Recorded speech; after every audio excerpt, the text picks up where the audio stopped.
Good morning to one another. My name is B. Akansha from BSc BJC final year, GDC Sisila, Department of Geology. Our project name is Preparation of Organic Compost from Human Fecal Sludge Treatment Plant in Sisila. Our group members are D. Swati, K. Saujanya and Venkat C. H. Siddhartha. Our supervisor is Sri Y. Narayana, lecturer in Geology. Aim to prepare the organic compost from human fecal sludge in fecal sludge treatment plant in Sisila. Objectives: the main object of this study is to widen our knowledge and treatment for techniques for makers in the search for simple, low-cost, environmentally friendly and resource-efficient methods that can facilitate the safe recycling of the plant nutrients for food production. The main object of to avoid the pollution from human fecal sludge. Introduction: composting toilet is a type of dry toilet that treats human waste by a biological process called composting. Composting is carried out by microorganisms under controlled aerobic conditions. Most composting toilets use no water for flushing and are therefore called as dry toilets. Human excrete are sometimes called as humanary. In the composting content that can be added input to the composting process since it is nutrient rich organ. Fecal sludge management is rapidly developing and gaining acknowledgement across the whole world these days, making it as one of the economical and sustainable solutions for the sanitation problems of the world. Followed by Akansha. Nitrogen is serves as a building block for important plant amino acids. Is found in solid human waste. Phosphorus, which helps plant convert sunlight into energy in the form of ATP, can be found in liquid human waste. Solid human waste can be collected directly in composting toilets or indirectly in the form of a sewage sludge after it has undergone treatment in a sewage treatment plant. Growth process require capable design as a potential risk in most of the nature-based fecal sludge treatment plant in India is a construction, capital cost and reuse infrastructure is taken in consideration in great significance in order to ensure a holistic approach to environmental sanitation. However, one should remember that a fecal sludge treatment that is operated and maintained efficiently has the potential to be protected and last long. India's first dedicated sludge treatment plant at a town scale at Devanahalli near Bengaluru prevented about 500,000 of liters sludge from polluting the environment, and the created sludge is being distributed to local farmers as an organic soil conditioner. Fecal sludge treatment plant will improve the living conditions of citizens along with an immense positive environmental impact for the state. Followed by Swati, materials and methods, overview of fecal sludge treatment plant in Sisila. Following are the general steps and modules involved in this treatment process. Pre-treatment. The researching carrying fecal sludge will be directed to a receiving station inside the treatment facility. Receiving station consists of pre-treatment facility with screening chamber where the discharged fecal sludge is screened so that the large and inorganic soil waste are trapped in this using a vertical screen. The soil waste that are screened in this chamber removed regularly and dumped along with solid municipality waste with landfill arrangements made by municipality.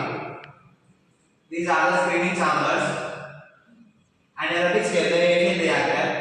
Sludge from the screening chamber is conveyed into anaerobic stabilization reactor for further treatment through gravity. Here the main objective is to remove degradable organic substance and improve the dewatering ability of the solids present in the sludge. These are the anaerobic stabilization reactors. This reactor consists of 3 chambers. The first chamber acts as a mixing chamber where the organics are mixed by the turbulence that is created at the bottom of the tank due to downtake of pipes. The second chamber is called digestion chamber, provides a digestion zone for anaerobic treatment of organics present in the sludge.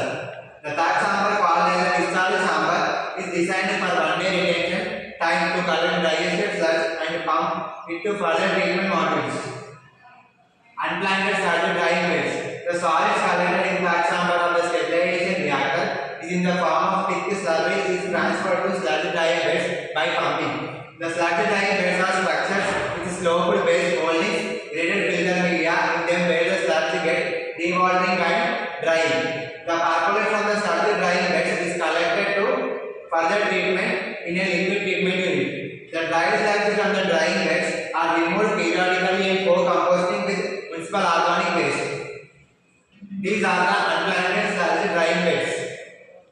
Followed by liquid treatment system. The percolate from the sludge drying bed superintended from sterilization reactor is subjected to anaerobic treatment in anaerobic propellant reactor with filter chamber. Here the organic load that is present in the liquid which is removed. Further, the liquid is subjected to aerobic treatment in horizontal planted gravity filter. Here nutrients like ammonia and phosphate in the liquid is removed along with color and odor that is present in the liquid. Liquid treatment system. Followed by Siddhartha post-treatment. Pressures and activated carbon filters adapted as a post-treatment. Treated liquid from gravel filters where it will be stored in collection and pumped into the polishing pond through sand and carbon filters. Treated liquid will have no colors, smell and solid in it.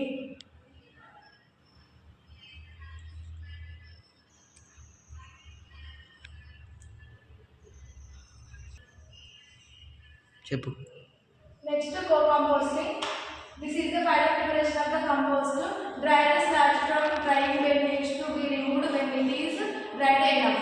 Those dried biosolids will be co-composting with municipal organic solid waste. It is the generator rate sits in the town.